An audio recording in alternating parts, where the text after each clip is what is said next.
Big breaking news చూస్తున్నాం. తెలంగాణ రాష్ట్రంలో 2018 సంవత్సరంలో ఏదైతే పరువు హత్య జరిగిందో ప్రణయ్ అనే వ్యక్తిని దళితుడు అని వాళ్ళ అమ్మాయి వాళ్ళ నాన్న కిరాతకంగా నడి రోడ్డు పైన నరికి చంపించాడు.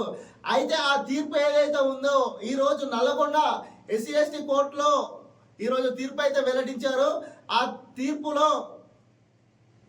ఎవరెవరికి శిక్ష పడ్డది, ఎవరెవరికి ఉరి శిక్ష పడ్డదని తెలుసుకునే ప్రయత్నం చేద్దాం.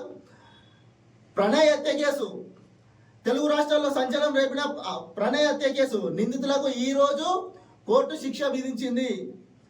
A1 గా ఉన్న సుభాష్ కు ఉరిశిక్ష, మిగిలిన 6 నిందితులకు జీవిత ఖైదీగా విధిస్తూ నల్గొండ SC/ST కోర్టు తీర్పు వెల్లడించింది.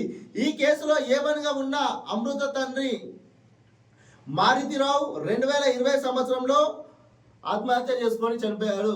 అంటే తప్పు చేసిన వారికి ఎవరికైనా శిక్ష అనేది తప్పదు. అయితే మొన్న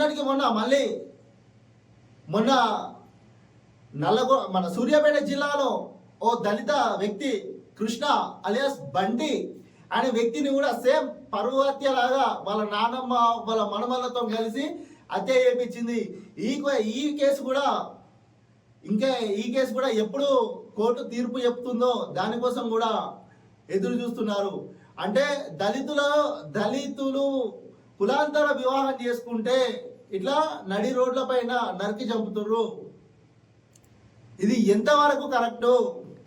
మొన్న సూర్యాపేట జరిగిన హత్య కేసులో అయితే ఆ అమ్మాయి కూడా చెప్తుంది, ఏమంటుందంటే ఈ దళితులు ఎవరైతే కులాంతర వివాహాలు చేసుకుంటారో ఇదే మా బండితోనే ఇదే లాస్ట్ హత్య జరగాలి.